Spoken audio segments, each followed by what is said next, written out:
And we are live. Fight Conversations, Sunday Night Live, episode number 4. I am your host, Lex Las Vegas. Yo, what up? It's Trez Mala on the other end. What's good, everybody? We're back at it. Oh, What a night yeah. of what a night of fights last night, huh? A lot of conversations to be had out of last night. Oh man, where to start? Where to start? First off, I just want to give a big shout out to Willie Clemente over there for coming through with the Inside Man gear Inside uh, Man. for your boy. Yeah, Nice. got the hat. Uh, we had some people show up. The fight family's growing. We got the fight fam uh, showing up to the live events. Want to give a big shout out real quick to Thomas Easter, comedian here in Las Vegas, showed up. Gabriel Castillo, Funny another dude. comedian. Another funny dude. Yep, another funny dude. He showed up. We had Brandon Jenkins. He came in. Serious Uh, dude. Serious dude. Yeah. We had Willie and one of his homeboys slide through the jam too. Killer And Cam. Card player. yeah, and who do we have anybody else? I can't remember, man. I started getting a little Oh, yeah. There faderated were a there. couple other people that came in and out. I mean, realistically, you know, It was it is Las we're Vegas. focusing on the deal. It's a beautiful thing. What was I gonna do? But yeah, man. Great night of action, though. First off, we paid a little lip service to it last night. It was happening behind us, but we had the heavyweight boxing that was going on. We had what was the old boy's name? Kawanicki, Adam Kawanicki versus the Swede Robert Hellenius. And Hellenius was brought in because he's older and he was looked at as an underdog. And he showed up with just a hellacious knockout. Yeah, I saw And that replay. That was impressive. well, I don't want to say hellacious. He put some hands together. He has some serious hands, I should say. Yeah, he had him hurt, and he was able to capitalize. He put him together. He was able to put him together pretty good, and no harm, no foul on that one. Let's see if we can see if I can pull this one up real quick for everybody. This is on the YouTube, so we should be able to do this. But oops, wrong fucking thing. Yeah, But the I will. other guy was supposed to be an up and coming talent, correct? Adam Kawanicki, or Kawanicki, whatever, however you say it. Yeah, he was kind of being brought up. He was, as I call him, he's the Polish Andy Ruiz.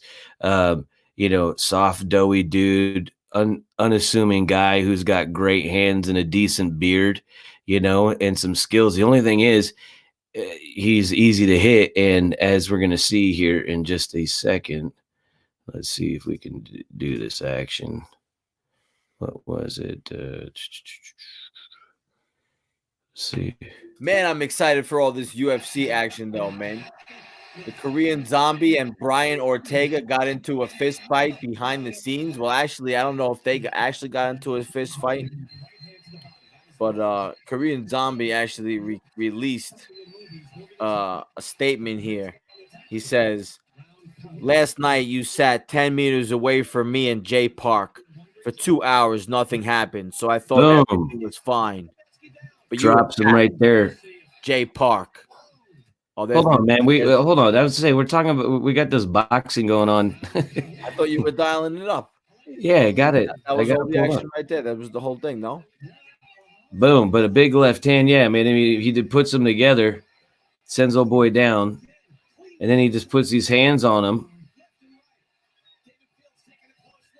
And he's just staggering all over. And the ref just jumps in. I don't think it was a premature stoppage as far as I don't think it was a premature stoppage as far as what the ref did over there with that one, though, man. I was just saying, like, Yeah, no, I watched this replay. I didn't think it was premature stoppage. He had him in trouble, and he was all over the place, and he just kept hitting him with shots. And at that point, he wasn't even defending himself. So nah, his defense was taking those shots, and that was one of the things I was gonna. That's one of the things I want to say about Kawanecki is he is somebody who uh, he's just easy to hit. I don't want. I hate to be that guy. Like, he'll never be on top. But I mean, when you're that easy to hit, I mean, look at a guy who was supposed to be on the backside of his career, put those hands together and put you on your ass. Uh, you can't do that, dude. Is all I'm getting at. But he is. Oops. So hold on. If I can. But I wanted to. Yeah, I just wanted to go over that just so we say we got it covered. We're doing the damn thing.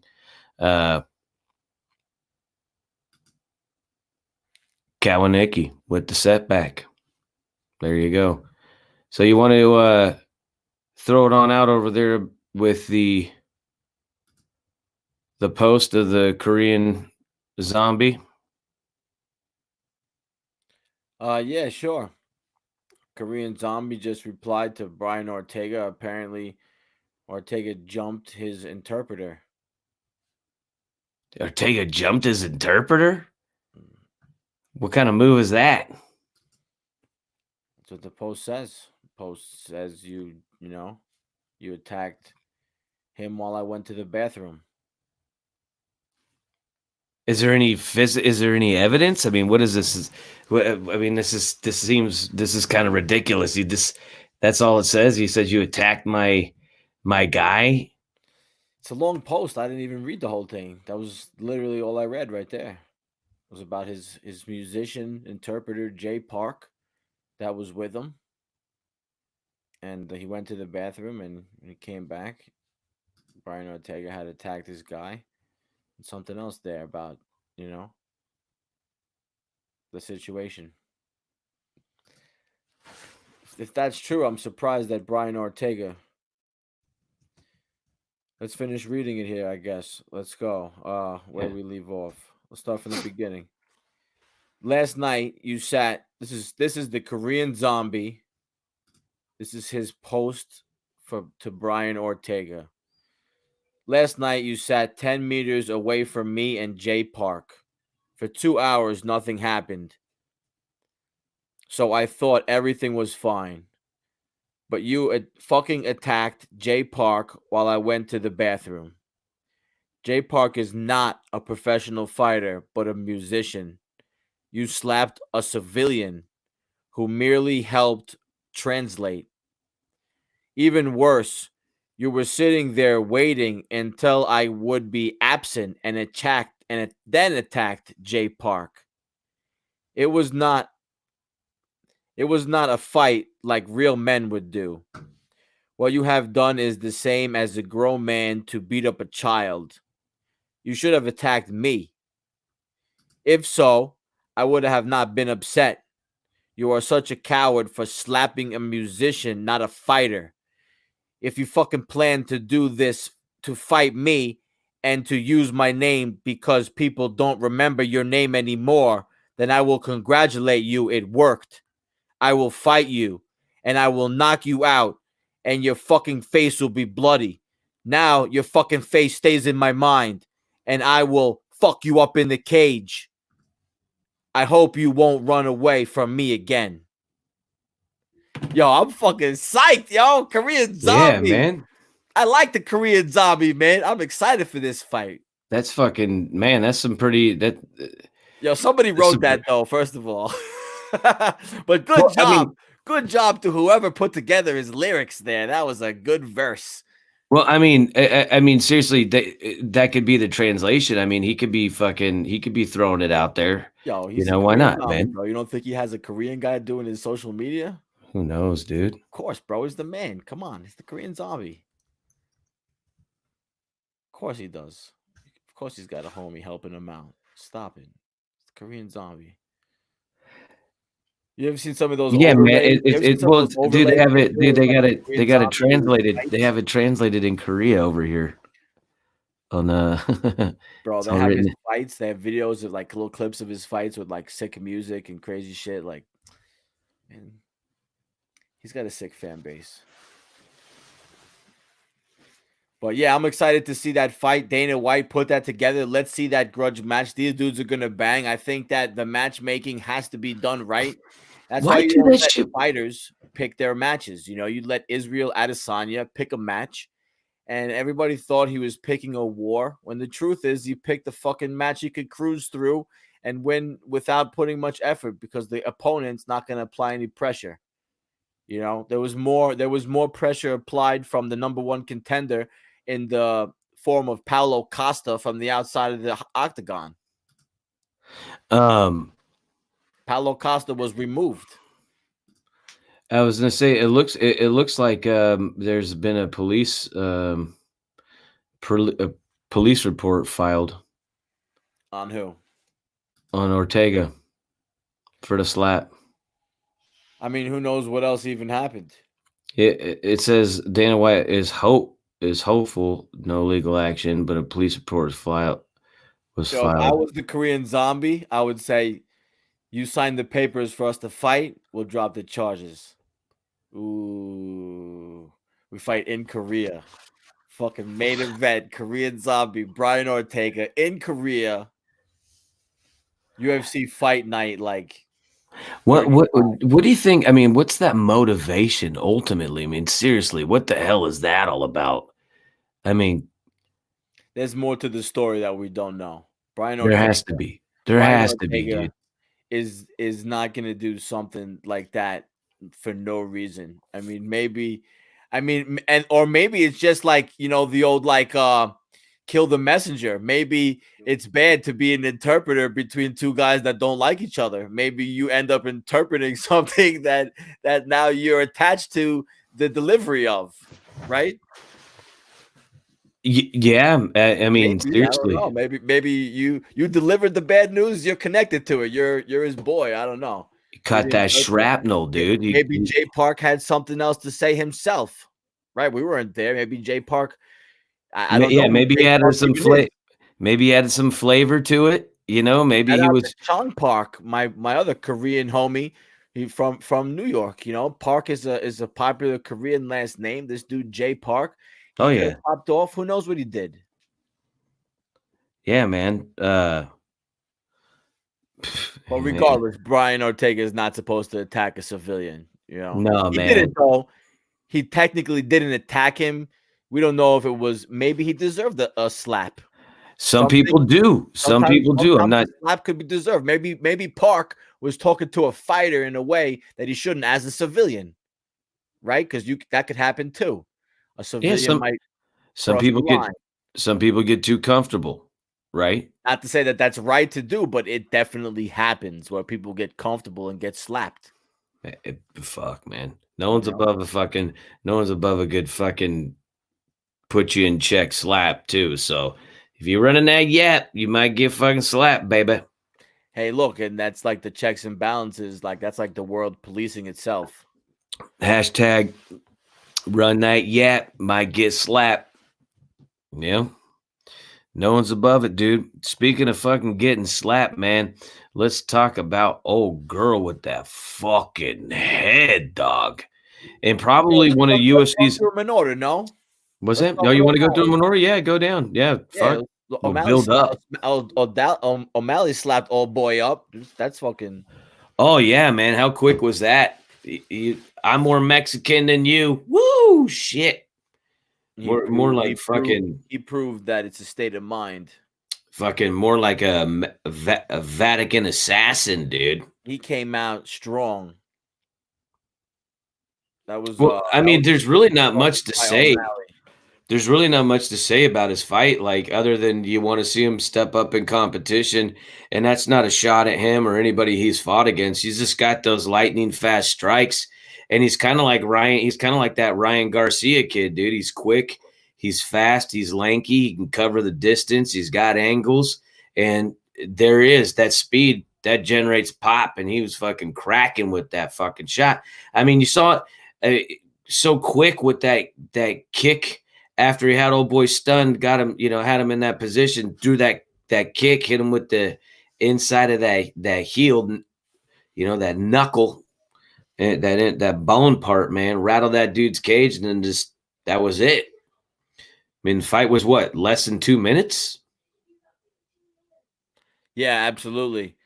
Um, what was the exact time? I'll tell you right now. I got it up here. 2:02. So yeah, I mean, he got through half a round. Here's one of the things, Not though, even. man. Not You even. want to you want to see him. You want to see him in a dust up. I think the kid has amazing potential. You know what I mean? Like we were saying last night on the fight, he's kind of like a young Uriah Faber as far as like his creativity. You know what I mean? He's I think he's the next evolution as far as like what we're gonna see as far as talent. Next package. Yeah, I hope they take their time bringing him along. Um, I hope he gets another couple of fights. We get to really see him develop. I hope they don't throw him in too deep, too early. I think he's got some good talent. He didn't take any damage, so he's definitely ready for another turnaround for a fight right away. You'd hope. You'd hope. I think that was good. So that was a good fight. So Mally come in, blast them out. And then after that, we noticed Mr. Felder has healed up pretty good, other than a blown out eye on his healed up from that Yes, fucking drubbing he took.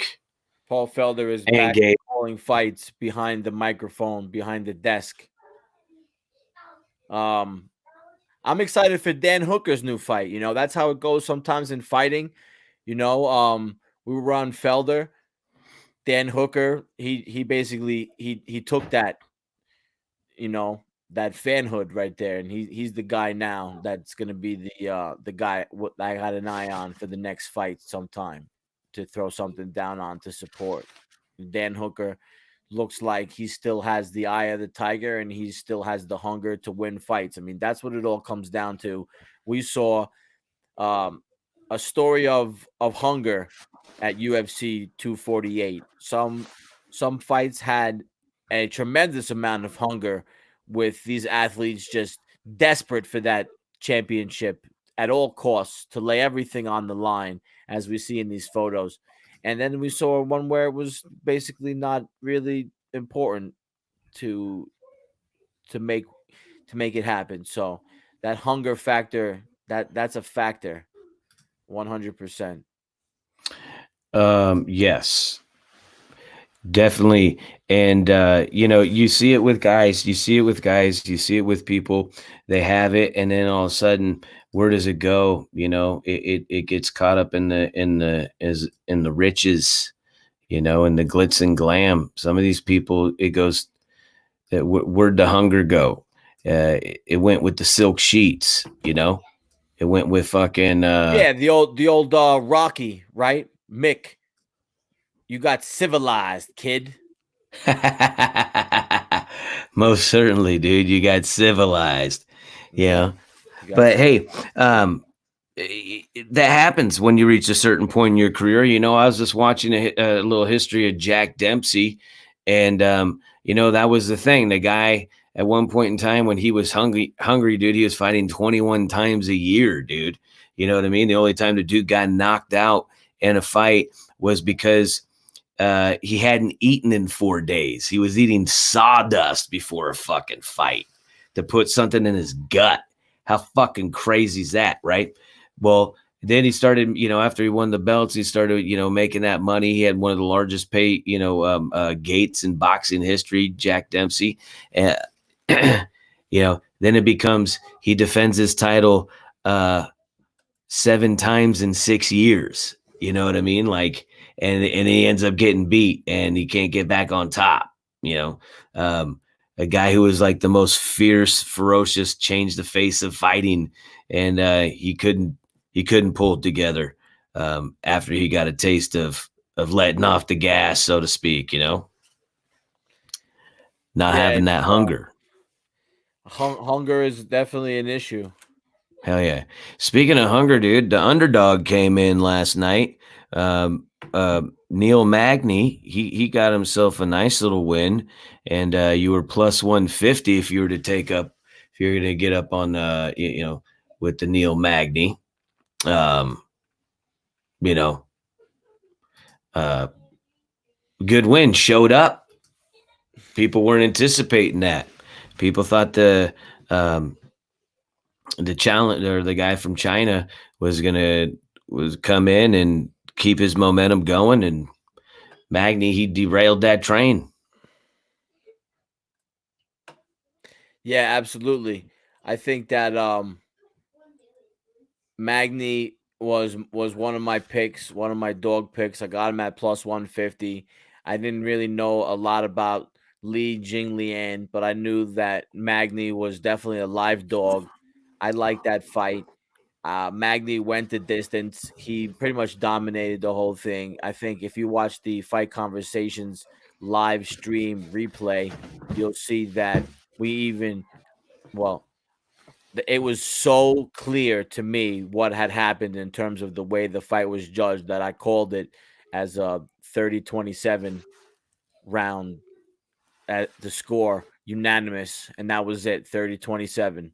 Yeah, even Lee was pointing. He was just like, the guy, he won. He was like, he knew there was, now guys, they try to sell it, they raise their hand and shit, dude. He was like, hometown right there. He got it. Give it to him.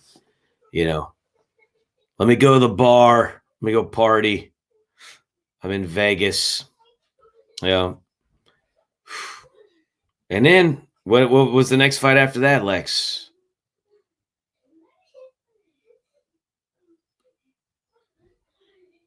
Did you freeze on me?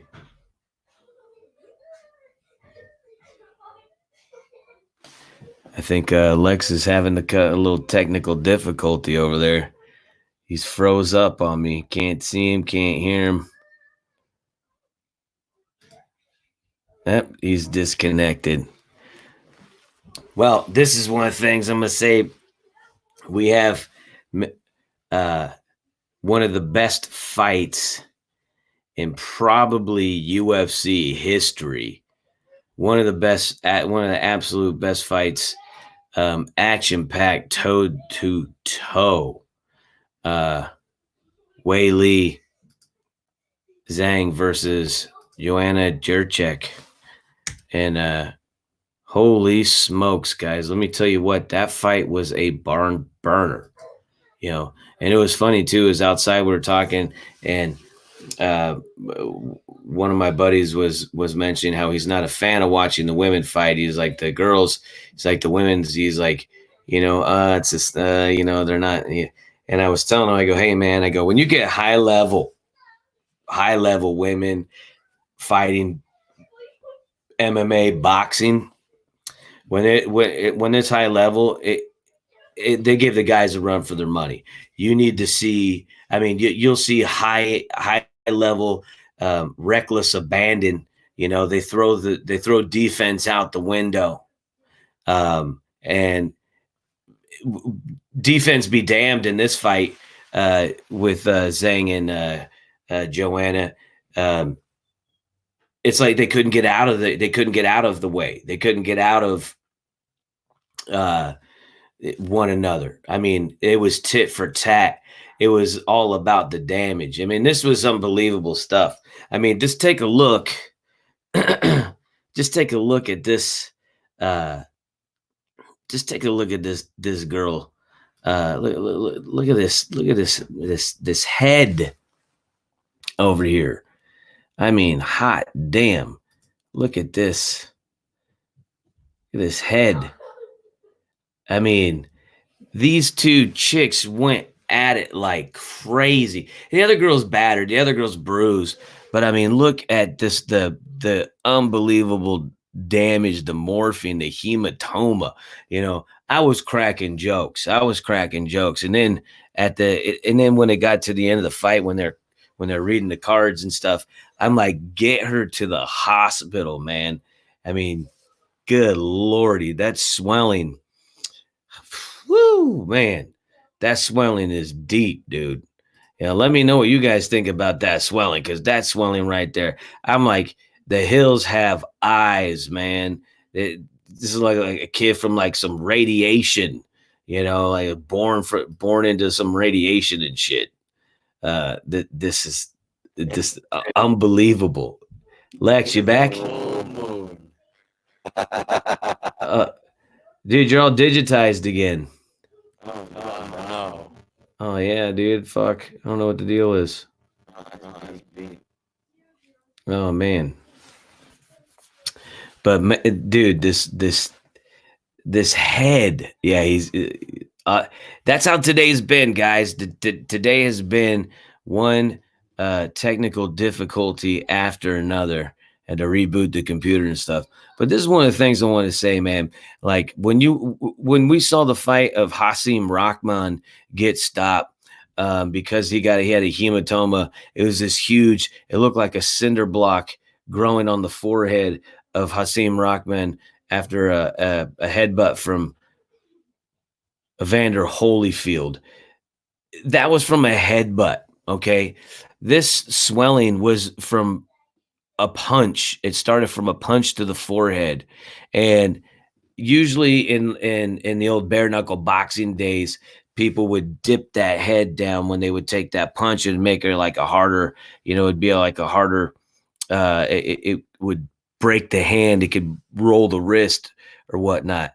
In the UFC, you can do that. You can try that. She was trying that, and woo, man, she paid for it. No one's hand broke. That forehead just started swelling. It started right in the knot, right in the center, then started moving, and like 45 seconds after that swelling started, I started calling her a Klingon, because man, that head was just swollen up, water on the brain. You know what I mean? Yeah, that was bad news right there.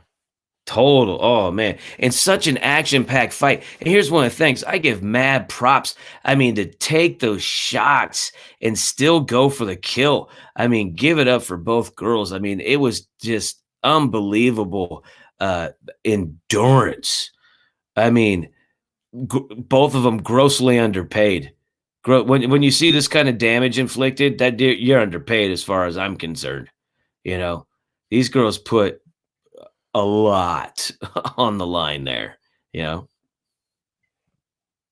Well, I mean, it's not like the pay that they received for tonight is going to be just in the form of one payment in a paycheck. I mean, we're talking already. Dana White's already talking. This is a Hall of Fame fight. So, I mean, these girls are now going to be, if that goes down, in part of a Hall of Fame fight, and they'll be always included with that. And that might even come with some type of bonus down the line that they would get. There definitely needs to be that recognition, dude. I am Dana 100 White's fully already talking support. about that, so I see that happening. I see them being recognized in the future, for that. So, Dude, I think if I remember, we're like maybe round 3, but I was like, yo, if this fight keeps this pace, they're going to give the main event a run for their money. This is the show stealer, because I mean, seriously, this one was fight of the night. I mean, this is what you're really going to remember of the night of the fight. 248 UFC 248. This is what you're remembering. You know what I mean? You're not remembering what the main event doo. I mean, let's talk about that, dude. the main event was a horrible fight. I think in contrast, I mean, this was really a fight. This is really a night for women's MMA, because they had two main events, one huge masculine diesel guys, and then you have two little women, and the little women put on a badass show, and the dudes put on a girly little sissy show. So it is what it is. Adesanya, I know that his defense afterwards is he's saying he kicked Romero's leg a lot. His legs, he might as well have just said his leg's gonna have a black and blue. So that's why I'm the baddest man ever. So I mean, that's just ridiculous to Dude. even make that kind of a statement. Just sounds ridiculous by Adesanya. I mean, you chose this fight. Your motivation was to prove to everybody for legacy that you're one of the baddest guys and that you're gonna call out one of the baddest guys, take the fight to him, kick his ass, and prove that you're the man. Did you do that? Did you take it to him? I mean, I get it. Romero was called out here, and he acted like he was the champion. He acted like the champion. He acted like you got to come kick my ass and take it from me. Here I am. I'm just gonna stand here flat-footed and come bring it. And Adesanya didn't bring it. He did not bring it. He Dude, there was all posturing. it It was was all posturing. It was posturing. the outside, all of that. If that's what you were looking to do, well, maybe if you're Adesanya and you're the champion and you're get Romero thrown at you and you got to survive through this monster who's trying to kill you, okay, you fight that kind of a fight to survive, like Dana White is talking about. But in a situation where you called him out and that's the performance, I think that makes all the difference. I think that makes all the difference. You called this guy out and you never brought the fight to him. He tried to bring the fight to you. You tried to like fucking counterpunch him moving back, but that's bullshit. You called him out. Yes, Romero is not going to win the championship the way he fought, but Romero won in his mind, what I got from the Romero post fight interview is that Romero basically won the self-respect man fight that you said you're going to kick my ass. You said you're going to bring it to me. You said you're going to do this stuff. Here I am, boy. I'm right here. And you didn't do shit. Yeah, but that was like his mentality. Yeah, but at the same time, man, when that's going down, when that's the case, dude, you need to be putting those hands on them. You need to be slapping them around. You need to be making stuff. You got to be like, I'm right here, bit. What now, bit? You know what I mean? And what I you gonna think say, Romero bam? You know what I mean? He was doing that with his lefts. He did land at least the one left because if you look in the interview post fight with Joe Rogan, Izzy has a nice knot like right about here. No, he had landed some I know lefts, Romero definitely landed. He definitely made him feel it. Nothing was set up. Nothing was set up as far as like what he was landing. From what I remember, nothing was like set up to off a working combination. Nothing was set up for him to go for him to go into another technique to follow up with going down to taking him to the ground. We didn't see any of that. We didn't see none of that. None of these guys. No one took charge in this fight from either side. No one took the lead, and ultimately, you could say in a sense, and they both lost. That was a double loss right there in my mind, as a fan, as a viewer, as a Well, the stock goes down. The stock goes down, but fuck, I had the word I was going to say, but. And I'll tell you why it's a double loss. It's a double loss because I'm no longer interested in Yoel Romero's fights, because if he's not going to bring it and try to make it exciting and try to do, he's like the opposite. He will.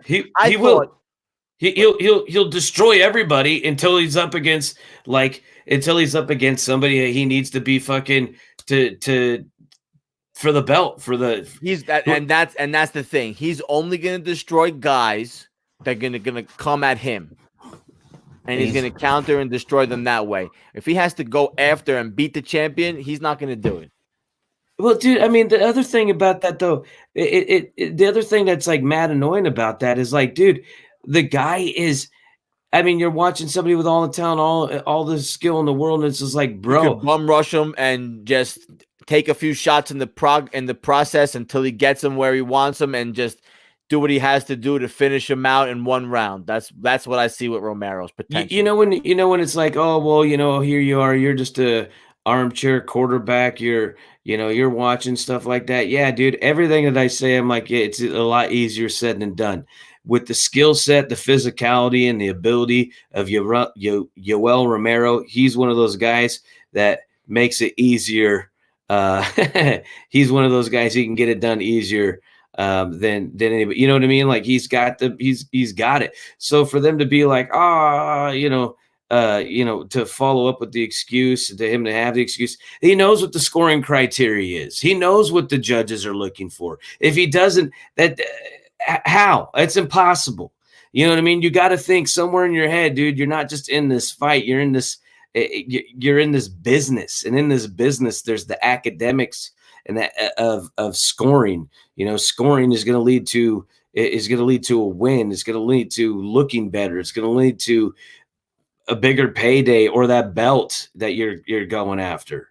None of that shit was there, dude. None. And he does that, dude. It's not the first time we've seen Yoel Romero do that, dude. And now I'm not interested in his fights anymore. Fool me once, shame on you. Fool me twice, shame on me. And I'm just not going to fall for his shit again. I thought that we had seen, and it is shame on me at this point because I should know better because I already seen this from Romero before. And we're supposed to already know better. But, at the end of the day, we love a redemption story in America. We love the story of somebody that, made mistakes, has now turned it around. It's your last opportunity to go for gold. It's your last chance to make this all happen. You saw it. Anybody that watched, you were there. Anybody that watched the Fight Conversations live stream knows that I was pulling for Romero, hoping he was pulling some kind of strategic move to save his energy for some ridiculous burst at the end that would win him the fight, and he would just hulk up at the end and just do what he had to do. It never happened. No, it never happened. No, he was explosive in counter punches, but nothing else. You didn't see that. You didn't see ultimately that what you see for him when he's walking through everybody in the ranks. The other thing, though, I wanted to mention is when we were talking after the O'Malley fight, we were giving our predictions and stuff, dude. And exactly, I had just happened to come across that video. Exactly what we said, or what I said for Romero was going to happen. When you asked me who do I pick, I'm going Adesanya by decision, because Romero doesn't show up on those big on the title fights. He doesn't show up, man. He just hasn't. Somebody asked me a question earlier today on one of the Fight Conversations platforms, and I just put it up. Should Romero retire? I don't think Romero's gonna retire because he's still able to book a fight. Dana White is definitely, this is for sure, he's definitely not booking Romero in another main event. That's for sure. That ain't happening. He's definitely not going to be in the main event. He will be on the main card somewhere, and he will be against a guy that is going to bring the action. That's for sure. Somebody up and coming who needs to prove something. And that'll be an interesting fight. Somebody's got to bring it to Romero. And he might perform well in that kind of a fight. But in a fight where he might be like a cowboy, in a fight where he's chasing the title, he's just not able to perform right. Romero's not going to retire because he's not taking damage. I mean, on a fight like he's not taking damage, he's making money. Yeah. So I mean, he'll be in there. He's going to be living a fighter's lifestyle. Right now, he's going to be a gatekeeper the way he's going. Though he's going to be that guy that throws to the young lions, and then it's going to be, maybe not quite yet for that. They still build up to him, but he's going to be kind of that gatekeeper. Once you get to him, like if he can't start beating these people, dude, then it's going to be time for him to retire. If you can't get past these young guys with their activity, he's fit. He's got the ability. He's just, it's a head thing for him. He fucked off future paydays. That's for sure. He fucked off, getting that slot again. Yeah, no, I 100% agree right there. Oh, but should he retire? I don't think he should, as far as if you're not taking the damage and you're going to get the money, you're going to get paid. He's a fucking physical specimen. Yeah. I mean, he's a high level, not only just high level, fighter, You know, he's a high level athlete, conditioned athlete, and that's a big thing, man. A lot of these guys, they wish they could have uh, his physique, if you will, his fight physique. I mean, he's a little too bulky for my liking, but when you got a wrestler and all that stuff, you got his jiu-jitsu and everything that when he does, there you go. See, so there you go. That's why Romero doesn't want to wrestle, because Romero doesn't really want to take any damage. So he doesn't want to shoot in on you where he's going to maybe take a knee to the face or some kind of a counter strike where you're looking to do damage when he's coming in on you. So, and anything else chasing you, he sets himself up for Israel Adesanya or anybody else's counters. So he doesn't want to do that. He wants to lay in the cut, try to have you come at him, try to counter you, and keep himself damage free because he's 42. He's He's too 42, and the he, most he's important thing is no damage. he's very economical with his punches, but that was the thing is like when you had Bernard Hopkins, he was still in there just working, grinding, taking dudes out, man. Like, you know, Romero, not so much, man. He's kind of taking the way he fought that fight is kind of like he walked in that fight thinking he was already ahead on the cards. You know, I'm ahead on the cards, man. I don't need to work. Yeah. Man, I was Hashtag affluent.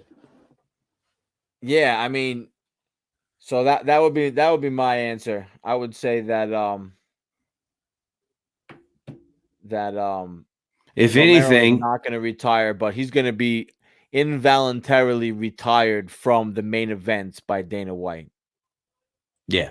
Well, I mean, he kind of set that up. He kind of set that stage up for himself. But I'll say this though, if he were to retire, I wouldn't say he should retire off of this fight though.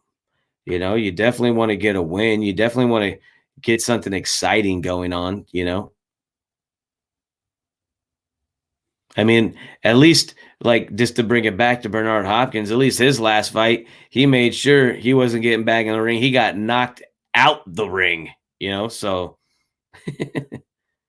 Yeah, that was crazy. this one, the question that we had earlier that you mentioned earlier, you just posted up, should Adesanya be blamed as well? 1,000%. He's a dance partner. Again, no one took the lead.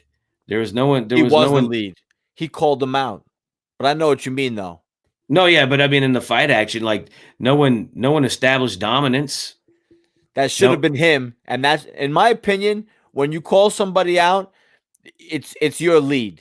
You're the supposed to. most the most dominance that actually happened in that shit was fucking Romero when he stood there for the first minute and didn't even move, and he didn't even throw a punch. He didn't even do anything. I mean, the guy didn't bounce on his feet till like the last minute.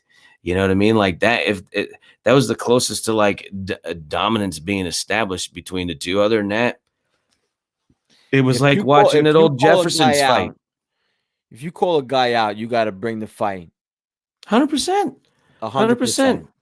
100%. That's what it is. So that's ridiculous that he called this Romero fight a legacy fight for himself to prove that he's willing to, and able to properly finish a guy like Romero who's so feared. In terms of what I Oh saw God. there, he just did a lot of flapping and he Was didn't that back. his He didn't. words? Was that really his words that he was going to finish a No, no, guy? no, no. Properly finish. Oh, properly finish. In other words, even more than just finish him, but properly finish, properly stop him. So So he didn't deliver at all on what he said. he properly underdelivered. He That's what properly I under delivered because that's not exactly what we got.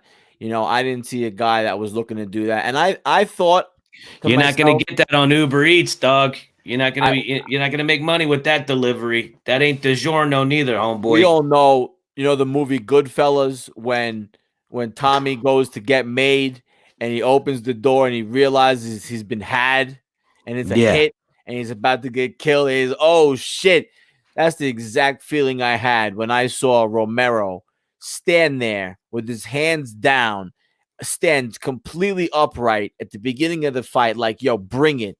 And Adesanya not do nothing, not bring it. I was like, oh no, we've been had. We've been had. He Dude. doesn't really want to kick his ass. It's bullshit. Yeah, I mean, what excuse is there, man? There is I've heard none. them all today. Yeah. Adesanya is now saying my dance partner didn't want to dance. They're both blaming that on each other. Oh yeah. Well, good way to solve that. Don't want to see him fight.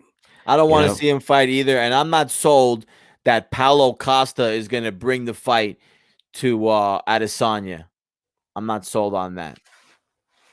Well, right now, anybody bringing the fight to anybody is needed.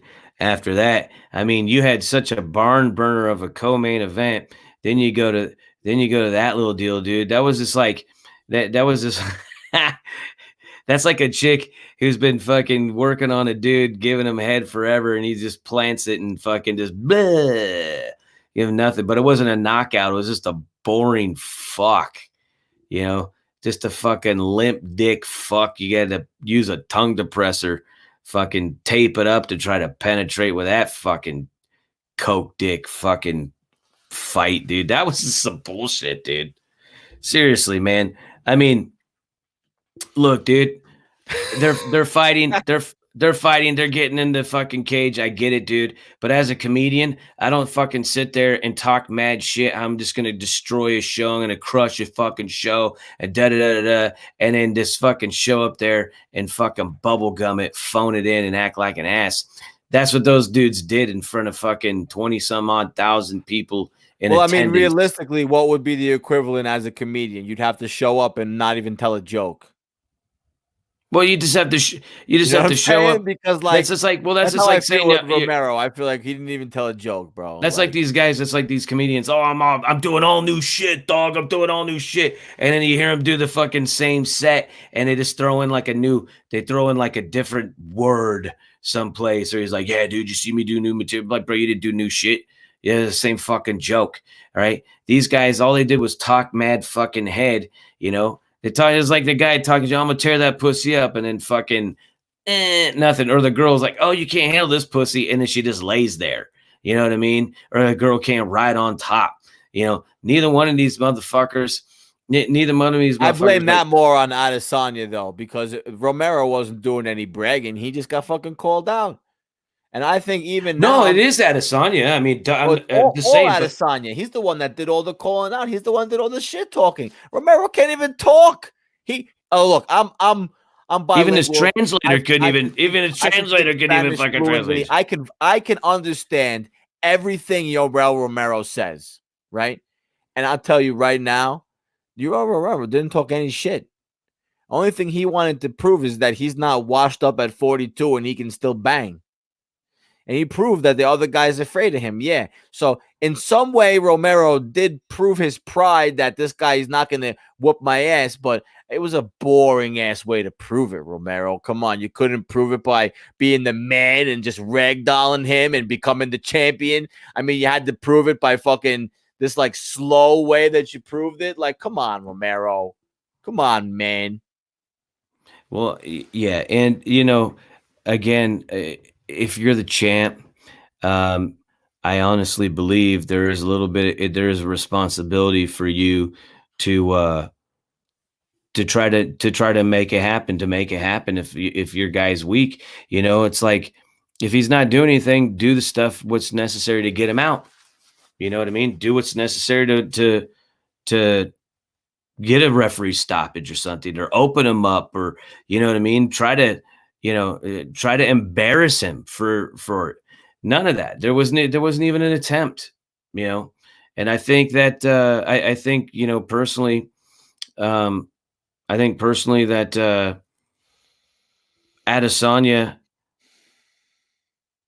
when That was he's really my first time really, when you saw.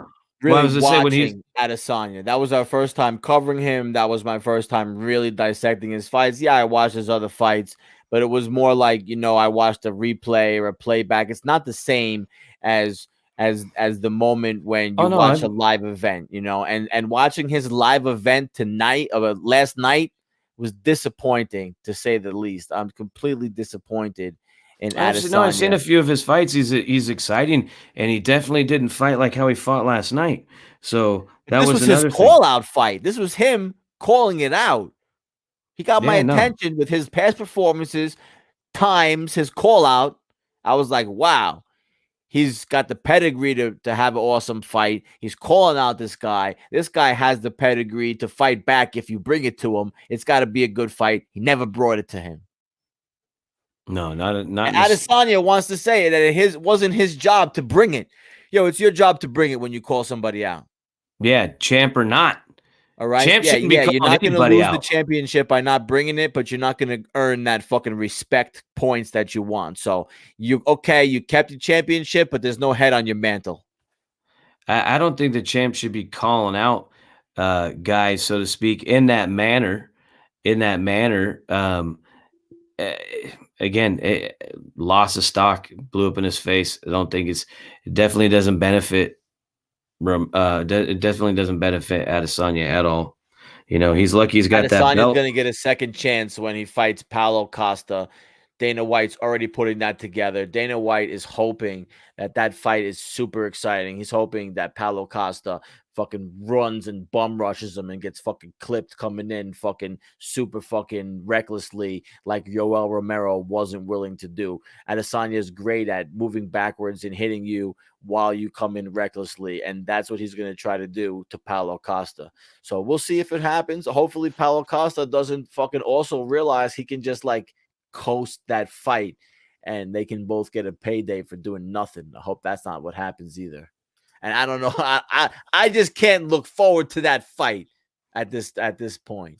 I'm not looking forward to that fight. Maybe as things get closer, something else could develop. But I'm not looking forward to anything with Adesanya right now. That was just a a poor a poor whole example of his whole everything right there for me. So I wasn't feeling that at all. No, no, not at all. And that's a shame. That's a shame. You know, it's a shame that that's how that went down because that matchup had the potential of being an absolute barn burner. You know what I mean? That had something that could actually have that their matchup, their skill, their could have surpassed easily that uh, amazing fight that we saw before. It could have met or exceeded, and it didn't. It fucking failed miserably, you know. I was talking about this with somebody earlier, and I wish that we could take the heart and desire out of Joanna and Wei Lee and put them into Romero and Adesanya and have the same fight but with dudes' bodies because I just I I respect the women fighters. It's just it's not as enjoyable for me to watch women fight as it is for dudes. Like the power isn't there. It's not the same. I guess I can't associate. I can't like relate to it being like that. So I rather watch, the heart of the two of them fighting in those dudes' bodies. And it's just crazy that they had more heart than these guys. That's crazy to me. Well, in a sense, yeah, but also, Well, at you least know, last night. well, also, man, girls are so passionate, dude. And once you get them to the point of like, that when they're committed, it's a different beast, man. They have this inner instinct that like they don't hold back. Guys do. The guys have that. Guys have that. Like, I'm gonna get in there and I'm gonna box you. I want this to look good. And the girls is like, just fucking make it happen. Well, now you have these girls, they're so highly skilled. They're just back and forth. This reminded me, I mean, they reminded me of like a a Barrera Morales or an Israel Vasquez versus Rafael Marquez boxing. I mean, their high level defense, their high level striking can't get out of the way of either one of them. You know, so like once one tagged one another with like a head, punch to the head, kick to the leg combo. The other one was right back. Like they couldn't get out of the way with each other's athletic reflexes when it comes to their striking, you know. And then, I mean, seriously, just truly a fantastic fight. I mean, they did it. But what I was getting at is the women, when they have that they it's like a almost like a motherly instinct for them just to it's like a fight to the death, bro. You know, guys have to be pushed to that. You know, women, they'll fucking throw down and do it right then and there. I don't know. Just a thought. Yeah, I mean, just an observation, I should say. I think that I was definitely impressed with Wei Lee and Joanna both. I didn't think that Joanna did herself any positive help by doing that boogie woman shit again and trying to, like, belittle her opponent. I think that at the end of the day, you are in these crazy situations where you have to will yourself through them, and if you're giving your opponent bulletin board information to keep themselves strong, to defy your insults, that's just not smart. That's like in sports they say don't give the opponent bulletin board information. When a team would do something and the opposite coach would put it on the bulletin board at practice and say, this is what they're saying about you as motivation. Don't give your opponent motivation. And I feel like Joanna did exactly that multiple times. She did it with Rose Namajunas with that boogie woman shit. She did it again here. And I think that you're better off going into the fight humble. And I got to give it up to John Jones, because that's what John Jones really did with Dominic Reyes. He went into the fight humble. He complimented his opponent. He kept it very civilized. He did not make it a battle of wills. He did not make it where it was insults. And I think that was smart, because he didn't give his opponent any bulletin board material. Instead, like Michael Jordan, he took bulletin board material and took that party favors comment and he ran with it. So that was a big deal for me, but in terms of the way I looked at what happened here.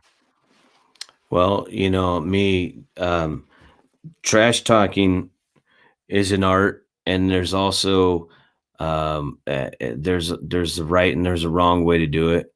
And another thing about trash talking is there's a way to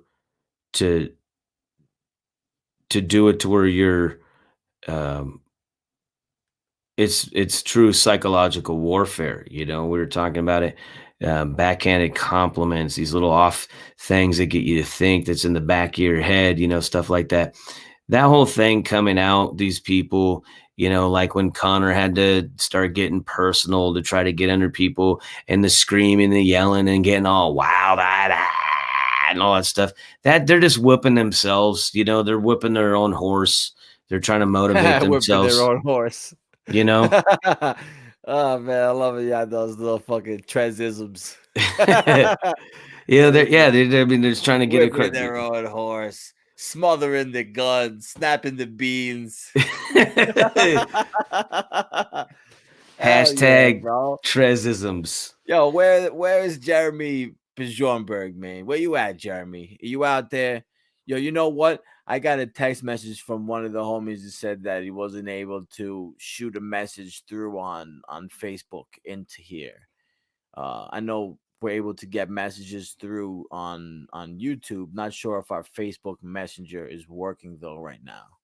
So if you're out there and you're watching and you can't get the message in, we're trying to get it figured out.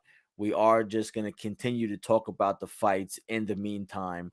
because that's what we do. This is Fight Conversations, Fight Talk 24/7, Instagram and Twitter. And it was good fights last night. We saw good fights, except for the main event, which is sometimes just how it goes. That's how the fight game works. That's how sports works. Sometimes you go and you sometimes you see your team win. Sometimes you see your team lose, and sometimes you just see a horrible game. Just a boring, horrible. It's how it is sometimes. Just how it goes. Yeah, man, they can't all be winners. They can't all, but I'll say this much, dude. Um, I'll say this much though. Those guys, you would think looking at what just happened in front of them, you think that would have been motivation. You think they would have been like, holy shit, you know. Um, when I'm on stage, when I'm about ready to go on stage, and the guy in front of me is fucking crushing, you know. There's times comics, they'll be like, fuck, I gotta go up. They're like, oh man, like this dude's crushing, like, and they get all weird and shit like that. Me, I'm like, yo, man, uh, what listen to what they're laughing at, and then set down on those jokes, you know what I mean? Like that I got that are like in those ballparks. You know what I mean? Like, oh, they're laughing at fart jokes. Well, I got some fucking fart jokes that I'm gonna hit hard with because, you know what I'm saying? Like, oh, they're laughing at cussing. Oh, so I can just throw in a couple of cuss words and be a little sassy with it. You know what I mean? I don't look at like, oh, what's in front of me is something that like is a threat to me, right? Well, in the fight game, it's up to both of you guys. You're trying to steal the show.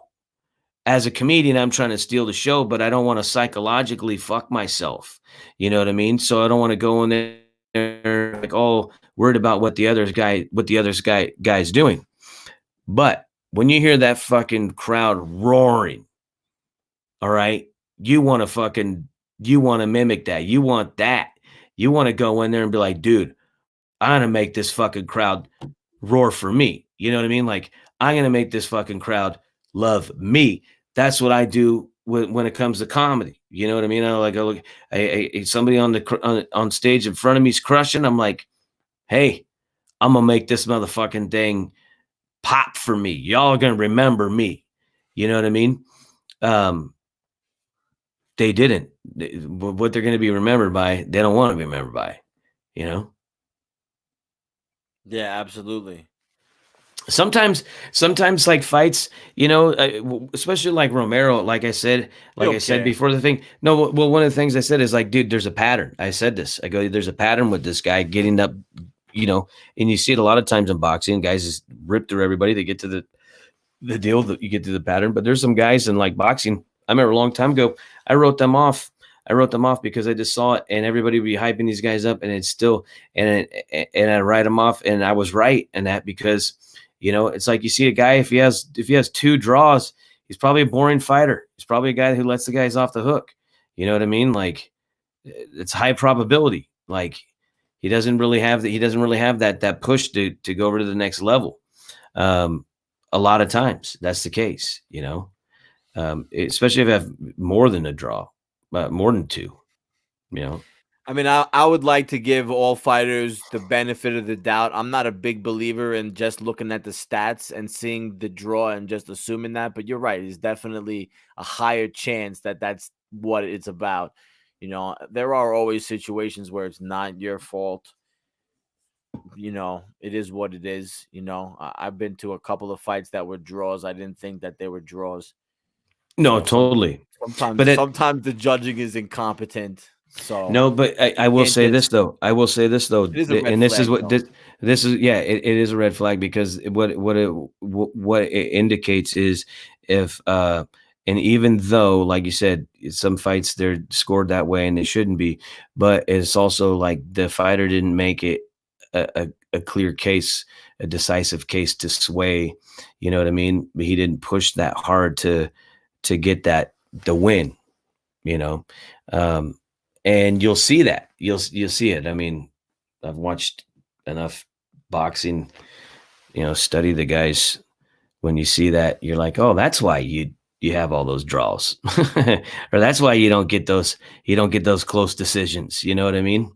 So um, when you recognize the pattern, no, is what I was getting at.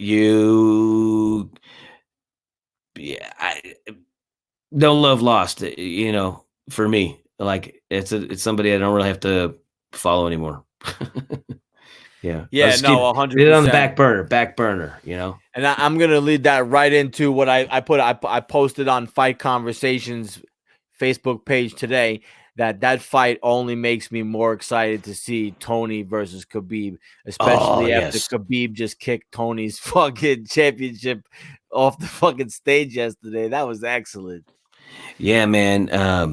What was that all about? Tony putting the belt down, saying, "Hey, dude, I'm putting my belt on the line. I'm putting that down." He's like, "Get that bullshit belt out of here." Or I I don't know like that. it because realistically, as we're both, from childhood, we both liked fucking WWE and shit, and I like that whole posturing alpha male versus alpha male shit. And it was basically a situation where Tony's telling you put your belt down here, and we'll fight for them. But you know what, alpha male style, who the fuck are you to tell me what to do?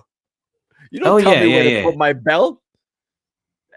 And I like Khabib's response because you're not gonna listen to what the other guy tells him. He's gonna do what he wants to do, and he kicked it to diminish it. That was a great move by Khabib. Way to think on the in the moment, the right thing to do. That was excellent.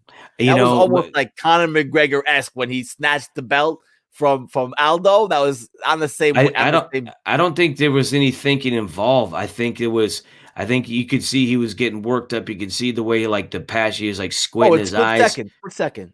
Yeah, yeah, Just yeah. like McGregor grabbing the belt from Aldo, just split second. He just did it. Just did it. It's just Yeah, good yeah, yeah. instinct. He just Just good saw that. instinct. He saw that down there and was like, "Fuck this, dude!" He Yeah, kicked that good fucking thing. instinct. Yeah, like I'm not gonna listen to you. Like put my belt down there. If he did put the belt down there, then he puts himself at risk. What if he did a McGregor? He steals, snatches up both belts. Tony. Now he's like, "What? I got your belt, and you never get it back." You know what I'm saying? Like you can't just like lay your belt out there, Yeah, right? no, man, no, Picking and his belt with his that was the best he could have done. That was well, the you know, best. That was the best move right there. and the other thing is, uh, when you do that, like Floyd Mayweather, sometimes there's that cultural differences and stuff like that. Like he was trying to like do a more of a traditional thing. Like you put your belt down, I put my belt down. Like like you said, like it's kind of like a more squaring up kind of thing that he was doing. But remember when Mayweather was trying to get Canelo to like both hold the belt when they fought after the weigh-in, both hold the belt to take the pose down, and Canelo thought he was like teasing him. You know what I mean? Like Canelo's like, no, I'm not trying to. I want shit to do your belt. You know what I mean? And Mayweather's like, no, no, no. He was like, we're gonna You hold it. We're can't gonna take trust it. him right there. Doesn't matter what he says. If he's your opponent and he's telling you, no, no, no, no, 100%. you can't trust him. That's not what you're doing there in a competitive alpha male setting. It's not how it goes from Well, a winner's standpoint. From my opinion, that's. I'm like I love you. what Khabib did there. I love that.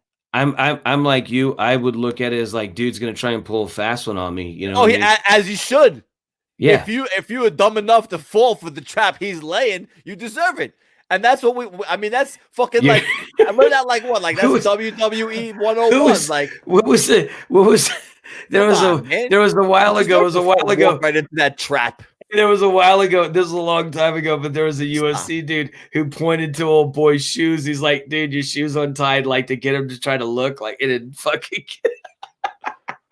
tried to pull a sneak punch. His shoes untied, pointed to the ground before he threw a punch. I thought Romero pulled the fucking fake. He got eye poked, but that was the most legitimate thing that happened last night when they showed that he that was actually got eye poked. That was the only thing legit that happened. that was So, the most that was the most contact.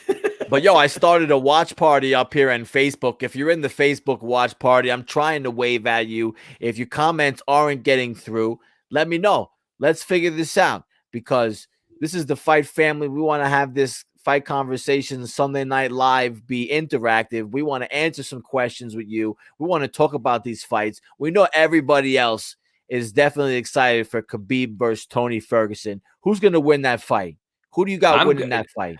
I'm going Ferguson, man. I'm going Kui on this. Um, and here's the thing, dude. I like both guys. Big fan of both guys. The reason why I'm picking Ferguson is because I think he has I think he has the ability and what it takes. He's also that level of crazy. He's got a level of crazy in him. Kind of like a Max Holloway. You know what I mean? They got this level of endurance, fight like I hate the saying, guys, this guy likes to get hit. You know what I mean? But he's a dude who's like mixing it up fucking gets him going. You know what I mean? Like, he sets a vicious pace. Both these guys, I think he has the ability, I think he has the skill set to get off his back if Khabib takes him down, you know. Um, he's a 10th planet dude. He's Eddie Bravo. I'm an Eddie Bravo guy. I'm going to be doing a show with, if I'm not mistaken, I think Eddie Bravo is going to be. I'm going to be doing a tinfoil hat comedy show with Sam Tripoli. I think Eddie Bravo's on that one, but it's going to be in Huntington Beach. But they're always doing stuff. I've done a bunch of comedy shows with him. Good guy. Yeah, I You like know, Eddie Bravo. yeah, very cerebral dude. He's the dude that's always on Joe Rogan, right? Yeah, yeah, yeah. Yeah, he's Yeah, cool. well, I mean, he changed jujitsu. He changed the fight game. He gave jujitsu guys a whole new toolbox things to do, because when they were going in there, they were going up against guys or losing against guys because they were trained in gis, you know, and he did the no gi action. So, Quick what news flash. The Golden Knights just scored an empty night goal, an empty night goal, an empty net goal to make it 5-3 on the road against the Washington Capitals. And with about 5 seconds left, that's going to end the game. They had the early lead, 3-0. The Capitals came back, tied up the game. It was looking hairy there for a minute. The Golden Knights went ahead. The Capitals tried to pull the goalie to tie it up again. The Golden Knights made it happen. The Golden Knights are hot. Vegas sports. boo Love it. bam, man. I'm a fan. You gotta admit, I'm a fan. Oh, they're exciting. They I are like an the Knights. exciting team. Uh, Fast. I can't wait for us to actually pull up to another fight. I know we're recovering the fights and we're going live and all this stuff at Chonkla's, but I can't wait to go to another fight over there at whatchamacallit. Hold on At one second. T-Mobile. Yeah, at the T-Mobile. Hold You on know what one we second. should do? We should also go that, I since we've been doing fight conversations, people are sending me all different messages about all different types of, amateur and others lower, less known promotions and different things going on. We should definitely go check some things out, cover some things, branch out a little bit, see what's happening. Why not? You know, of course, I'm also down to go check out the UFC also. The problem is with the UFC, I definitely believe that when it comes to watching fights, there's a certain amount of distance away from the octagon that's like it's not as good to be in the arena as it is to be watching on the screen, right? Do, There's like a line where it's like after this point, like you can't see the action enough. You might as well be just home or in a bar or somewhere watching it. So that's one of the things that makes it difficult to go to some of the big events with the UFC because I'm not trying to just be in the building, and maybe for some of these maybe for some of these other events we can be like cage side. That's what I'm trying to be. I'm trying to be as close as possible. And if I can't be right there as close as possible, I'd rather be calling it over a screen that's cage side. I'm watching through a cage side eye, regardless. well, that's one of the things is, I mean, I enjoy, I like going to the fights, but there's it watching that TV production, man. You know what I mean? You get all those Yeah, angles. it's annoying. It's annoying. I'm definitely down to go anytime we can go and we can get ourselves. Wait, what do you We mean? got to What's work on some annoying? press passes for ourselves, bro. That's what we got to do. We got to work on these What do you press mean? passes. What's annoying? What do you mean? What you said? What you said? What's annoying? What's annoying? I think it's annoying that the fucking situation is that, you know, when you go to these fights, you know, a lot of times you for some of the ones like McGregor and shit, you're getting priced out. It's too expensive to sit where you have to Well, sit, but I'm just saying, official like, wise. I love going. I love going to the fights, but my whole thing is, it's a way better viewing experience, um, on TV. You know, when you're watching, you have the different angles, you have all the replays. You know what I mean? Like, you get the stats and all that shit. Don't get me wrong, I love going to the fights, but I mean, It depends ultimately, on the seats. That's what I'm saying. Like, I think that if you're able to sit anywhere from cage side to like, pretty much well, even like if you are, midway up the first level, you can see enough with your own eyes close enough where it's better than seeing TV. You see the real live speed. Real live speed is always better than TV speed, right? But if you can't see it enough to tell what's happening, it doesn't matter if you see in real live speed. You can't make it out. no, but, you know, even if, because I mean, I've been to, you know, tons of fights, ringside Yeah, and me stuff, too. and even though even though you're ringside or sitting like that one, you know, Yo, that my an instructive view, you mean? You have an obstructive view and you don't have the well, yeah, camera angle yeah, switch? you still get That sucks. some Yeah, yeah, you definitely. still get a funky angle and stuff like that. But you know, for me, the best seats when you are sitting, it's like that. It's not floor seating. It's you're about like maybe eighth row, eighth to 10th row up where you're like ring high, maybe just a little elevated, looking like right down, you know, like kind of you're sitting above the top rope, just looking like right down on top. Usually that for me that's the best. And I got to Yeah, that's the see. highest percentage that you're gonna have a good view, and even that, you're gonna have potentially some angle where maybe the action is just on the other side of them, and you're seeing their backs and they're doing something on the other side of where you're looking at. So it's always going to be good to have camera angles, and that's why they have monitors in the arena because that stuff happens. That's just no matter where you're sitting, you're going to have that happen potentially. um But I think we can get I got ourselves this. cage side to some events out here in Vegas, some lower events, because I remember I went to a couple of these tough enough or different tough uh, promotions they have here at the Orleans, and I've been cage side, and that shit's official. I mean, the fights aren't as high quality, but the the proximity of where you're sitting and the hunger of the contestants. You go to see 15 fights that go straight through. That shit's entertaining to me. No, definitely, We man. want to go fucking do some of those. Maybe even as fight conversations progresses, start talking to some promoters about um maybe covering it, do some kind of uh need to get ourselves some type of media credentials as well to start covering these things because fight conversations is growing. This is what it's about. It's about the fight family. It's about covering these fights. It's about bringing that extra seasoning to the fight game. That's just bringing that different personality to what's going on. People want to talk fights. Right now they obviously can't comment in on here. I see people waving at me, but they can't fucking say nothing. I don't know why. It's fucking annoying. Yeah, I don't But know what the deal is. yeah, no, we're gonna wait. Eventually have to figure it out. Obviously when we go live from Chanclas, we're always able to field people on Facebook. So I'm not sure exactly why it's not working tonight. But what about in the private chat? Is that working? I don't. I don't see anything there either.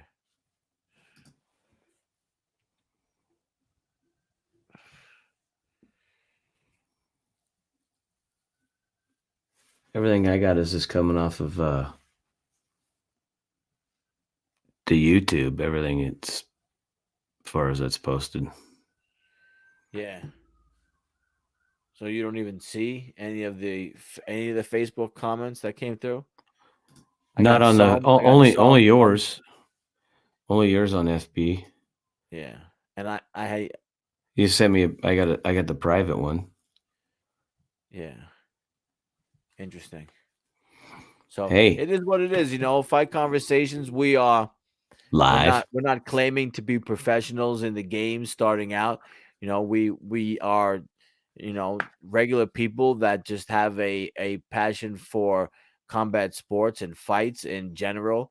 And we found ourselves having these conversations not only with each other but with other people in life in general about fights and what's coming up.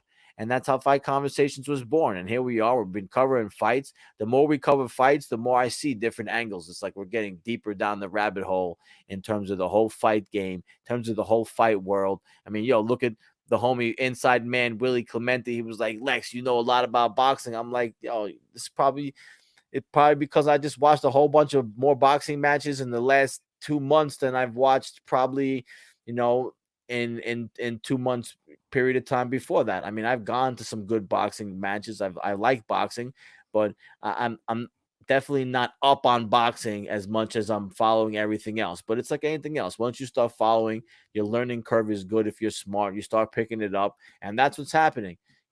Same with other people that don't really watch UFC. Get involved. Start watching it with us. Start following our content. Start learning it with us. I guarantee you, if you start watching Fight Conversations right now and 3, 4 UFCs from now, you'll be making money because you'll already have seen a couple guys twice. Already we know what to expect from Paulo Costa and Adesanya the second time around. We already know what to expect from John Jones when he comes back and fights the next person he fights. We're knowing what to expect a little bit. We're knowing some things. We're starting to put it together, and it's only going to get better. So subscribe, like, share, tell a friend, tell another friend. Fight Conversations, Fight Talk 24/7, Fight Family for life. Boo bam. Hey, I just want to let you guys know too. Coming up, boxing's looking a little slow, but there are some interesting matchups coming up next week. They're having a junior next Friday. There's gonna be a Showtime bout. There's gonna be When does Ryan Garcia fight next? That's what I want to know. he's it's gonna be a while. He's got nothing scheduled. It's gonna be, they want to maximize everything with him, but gonna have junior That's part of the welterweights, bad part 140 about the pounds. boxing system, that whole like political side of matchmaking in boxing is just annoying. I mean, I hear Ryan Garcia, they're talking about everybody from Pacquiao to fucking some bum we never heard of. So, I mean, it's crazy. So, Well, there's a lot more options. There's a lot more risk involved, but there's also money. There's a lot more money to be made. But as I say, there's a 140-pound fight coming up. Two guys that, like they said, they're making their way on up. Brandon Lee versus Camilo Pareto. That should be interesting. And then we have a guy that is everybody is looking at, WBO featherweight. Champion, if I'm not mistaken. I think he's the champion. I'm pretty sure. But Shakur Stevenson, he's boxing, and they look to him as being the one of the bright shining stars in boxing. Kid has definitely got some serious talent. Amazing hands. He's a southpaw. He's 13-0 with 7 knockouts. Yeah, this is for the that he's got the WBO belt. So it's not the green belt, but it's a good belt. It's decent. He's world title. It's recognized. It's the WBO, WBC, WBO, and IBF are the ones that everybody looks at as far as boxing. So that's going to be next week against Miguel Mariaga, and Miguel 29-3. His 3 losses. Vasily Lomachenko, Oscar Valdez. That was actually a good slugfest. And then Nicholas Walters. So 3 top-level dudes this guy has lost against. And Shakur Stevenson, he's no joke. So if he's on that level, he'll dispatch of Mariaga. But that's a good matchup. That's coming up. That's something we'll be talking about. And then a little bit further on, or actually that same night, that Saturday, you have the human highlight reel of our era, this era. Guys had spectacular knockouts and also spectacular knockout losses. James Kirkland, he's going up against Marcos Hernandez. This is just a feature bout. It's probably a 10 rounder, maybe might be a 12 rounder. I can't see Kirkland being ranked at any which way, shape, or form. I think he's actually coming back from some time off, but that should be a rock'em sock'em fight. And then you're going to have, I'm just going down a little boxing line over here if you bear with me. But then on St. Patrick's Day, they got featherweight sensation Michael Conlon. That dude, serious skill set, about ready to break out on the world level. Conlon, he's going up against Belmar Preciado. Preciado. I'm not too familiar with him, I got to be honest. But Conlon, that dude, probably going to be short work. It's probably going to be an easy night for him. That's his conventional wisdom. That kid is, again, another dynamo. Then further on down a couple months, it's not, there's nothing that's really eye-grabbing over here. You're going to have Yoet Gonzalez versus Chris Avalos at featherweight on March 19th. And then, another DAZN fight.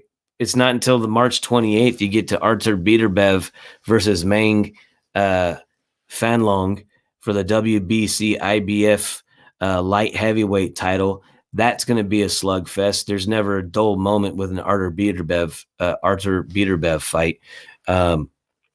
So a little boxing coming up, and then on actually the 28th for boxing is a busy day. You have ESPN, Showtime, and DAZN, and ESPN Plus. You have fights all day long on that day. So I don't know if we'll be covering all that, but it is there. That is happening.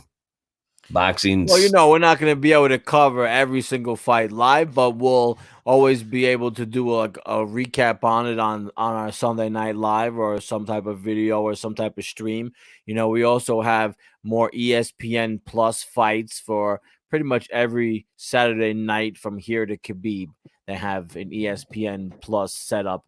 Nothing really jumping off the page. A lot of these ESPN Plus night setups, they're more like talent development, it seems like, for the main pay-per-view events. I mean, it's the same way in professional wrestling. You get guys that work the free events to work up to the pay-per-views. So it's the same deal. The main card, we're looking like a main event is going to be between Charles Oliveira and Kevin Lee. And that's an exciting fight. I mean, I know Kevin Lee's an exciting fighter, so that's going to be an exciting one. A couple of names on the undercard: Johnny Walker, somebody to look out for, and also Damian Maia, who's known for being a submission specialist. So there's a couple of names on this card. Nothing really that's getting me super excited, but at the end of the day, some of these no-name fights in the UFC are more exciting than the big-name fights with a guy like Yoel Romero. So, yeah, I'm man. looking forward to it. Me too, dude. So I think that's going to conclude our Sunday Night Live episode 4. We had a full moon tonight. We had the daylight savings change. We had all these things go on. We got a couple of little technical difficulties as well. But you know what? We persevered. We pushed through. We still brought this content to you. We did about almost an hour and a half, which is like almost like we gave you blackjack tonight, Vegas style. You put a bet down, you got 1.5 back on top as a win. Yeah. I mean, betting on us tonight was like betting on fucking Neil Magny plus 150. We were a plus 150 tonight underdog to not even show up, and we delivered. So congratulations, Fight Family. We're always going to bring it to you live. Everybody that supports us, supports the channel, keep doing it. We're going to keep bringing the content, and we're just going to get better. We're going to improve the equipment. We're going to improve the skills, and we're going to keep it moving, pushing forward. That's what we're going to do. Win and learn. No loss over here. Boo bam. Guys, tune in at Fight Talk 24/7, Instagram and Twitter. Fight Conversations, signing off. Peace.